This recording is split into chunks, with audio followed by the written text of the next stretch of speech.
Welcome back, #GTV Breakfast. We're looking at asthma, difficulties in breathing. Years ago, I experienced it and I thought, hey, my world was coming to an end. I haven't had one in a long time, but what does it feel like to live with asthma? My guest is Louisa Badger, who has been living with this condition for more than 20 years. Louisa, good morning. Welcome to the show. Good morning, Gav. What's it like to live with asthma? Okay, for me, from the beginning, it was quite difficult because you have to cope with not being able to play with your mates, especially in primary school and all of that. And you have to avoid playing with dust and all those games children play. And it's quite difficult explaining to friends and even sometimes teachers that my condition does not allow me to do this or that. And so sometimes you are being called lazy because of that. Yes. Until something dramatic happens and then you have an asthmatic attack, then everybody seems to feel sorry for you. Yeah, so it's been challenging, and the feeling sorry part is what made me want to learn to manage the condition. So it hasn't been easy, but so far so good. Okay, how young were you when you were diagnosed with asthma? Okay, my mother told me I was 2. That young? Yeah. Whoa. Yes. 2 years? 2 years. Did anybody in your family have asthma? Actually, my father has asthma, and my mother too. Ooh. Yes. Wow. And in your research, did it tell you that it was something that was passed on genetically? I didn't ask. I didn't want to know. You didn't want to know. So you talked about when something dramatic happens, then all of a sudden people realize how serious it is. Describe that drama for me. What does that mean for you when something is happening to you that shouldn't be happening with you? Okay, so when you get an asthma attack, what happens is your airways begin to swell up, becomes a bit narrow, so it becomes difficult to breathe in. Yes, and for me, I become very hypersensitive, so any particle in the air can just trigger me, and you begin to bring out a lot of mucus. Yes, so it becomes choking, it becomes uncomfortable, and for me it's accompanied with a lot of coughing, chest pain, and all of that. Yes, so when I get an asthmatic attack, I start to cough a lot. So uncontrollably, it could be dust, it could be just perfume, it could be, I can literally smell mold. Yes, so that's sensitive. Yeah. Wow. You get hypersensitive, and yes, so it makes it uncomfortable because everybody else is not reacting to the dust you claim is in the air. Yes, so, and when it gets serious, then it means your breath starts to shorten. So if you don't get any form of relief soon, then it's just going to get bad and bad. Do you walk around with an inhaler just in case you get an attack? For a couple of years now. Yes, because I've learned to know what triggers me and what does not. And I noticed that at certain times of the year it gets serious, so I know that getting to the Harmattan season I have to be very careful. So you're on guard now as we're going into yes. So I know that getting to the dry Harmattan season, there's going to be a lot of dust in the air. There's going to be this, there's going to be that. So even before Corona, getting to that period of the year, I make sure I have nose mask and all of that to protect me from the dust in the air. Yes. Yes, and the cold parts of the year, rainy seasons and all of that, so I have to be alert. So our studio is not very friendly for you right now. I can manage. You can manage. Yeah. Talking about coughing, Corona is associated with coughing and sneezing, and then if you also have an underlying condition like asthma, what was that for you? last year, even up until now, with Corona coming into the mix? Okay, at first when I heard Corona, the whole news about Corona, I got scared. I was asking, so how are people who are like me, how are they going to cope?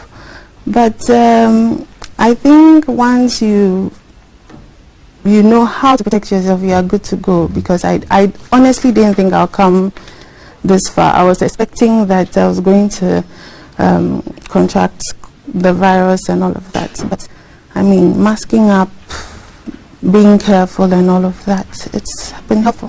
Have you really had times when you thought, hey Charlie, this is it? And you've had really scary, what describe your most serious okay. attack? So my scariest attack was back in SHS. It started when I was at prep. So we were studying and the weather wasn't friendly. I was in the Volta region and sometimes it gets very cold and rainy. So I remember walking to my dormitory and I could feel myself losing breath. So I just told myself, no, just hurry up and go and lie down. I got to the dormitory and it was locked. And that was where my inhaler was actually. So I quietly went to sleep in a friend's bed and I didn't even tell her what was happening. So I knew I needed my inhaler. I was losing breath and I couldn't speak to anyone to bring me an inhaler even after the dormitory was open. So I was finding it hard to breathe, so I was finding it hard to talk. And I don't really remember what happened, but I woke up in the hospital. Ooh. Yeah. Meaning that you probably passed out? Probably. Yeah. Wow. Probably. That was scary. Yeah. And so what does the inhaler do for those who don't know? What is it? How does it help you? Okay, it relieves the symptoms. So asthma comes with some symptoms. It's different. It's very different from person to person. For me, I cough a lot, and then there's that pressure in the chest and pain, and a lot of mucus. Yes. So we have inhalers that are relievers, that relieves you from the discomfort of the symptoms. Is there any medication inside the what you are inhaling? Yes, yes. For what I use, there's, if I'm not wrong, Sabutamol. Yes. It's a Ventolin inhaler. Okay. But I really haven't taken time to read what ingredients. Yeah, I've heard of Ventolin too, so I know what you're saying is right. Any other things that help you to relieve the symptoms apart from the inhaler? Okay, mostly I prefer to be in natural space, like air. Fresh air helps me a lot. Yes, so instead of being in a stuffed place, I prefer to step out, maybe allow the wind to blow. Okay. Yeah, it's much better. And actually, honey has done a lot for me. Oh, honey? Yes.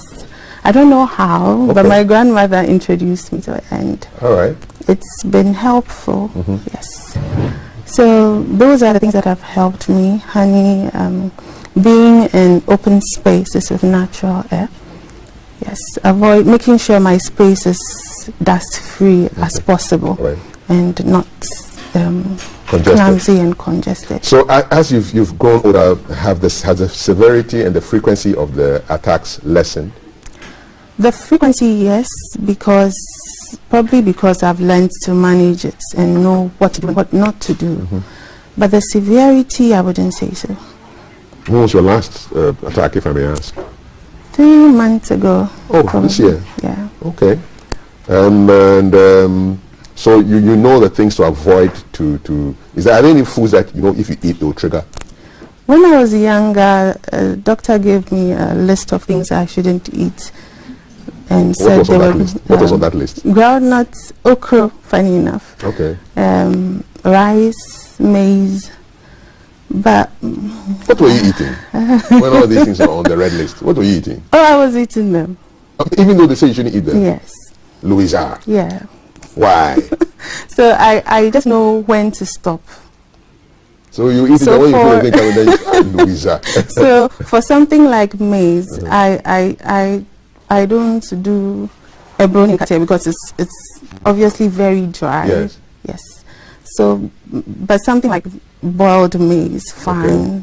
But even that, I do not take so much. Okay. Yes. And did you realize that now your restrictions are less? You can pretty much eat anything? Yes, I can. Okay. Yes.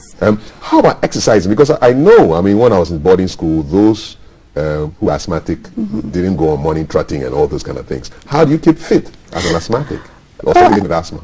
I did go for morning trotting, yes. Okay. But then, like I said, you should know when to stop. You can't say because of my condition, I don't do this, I don't do that. My mother didn't give me that space, that because I'm asthmatic, I can't sleep, I can't run, I can't do this. So you just know when to stop, yes, and how to protect yourself.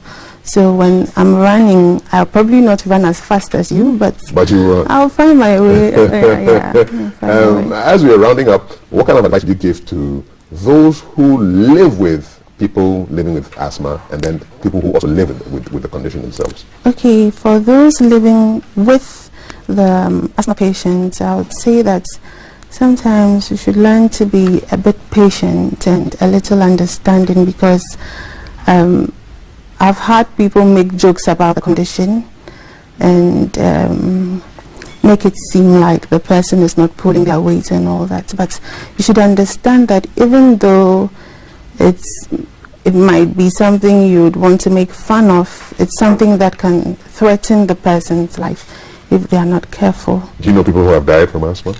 I've heard of people, but I don't know them personally. Do you have that fear?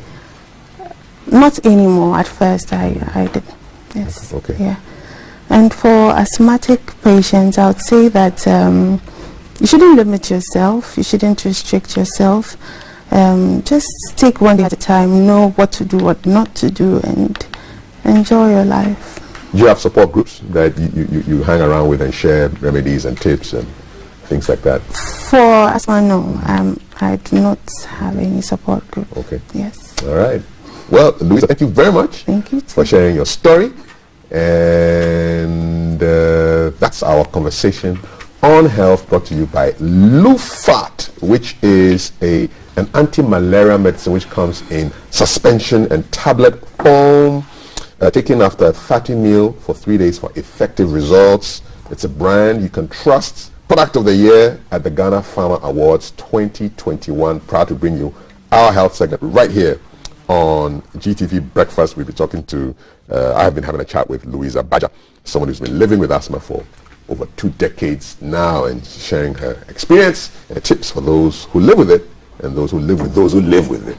All right, here I live with Valerie and Thelma, and today they've just taken it to a whole new level. It's a hashtag Ashanti Cultural Week, hashtag Cultural Heritage, hashtag GTV Breakfast, hashtag Valerie, you are ready now, you can talk to us. Yes.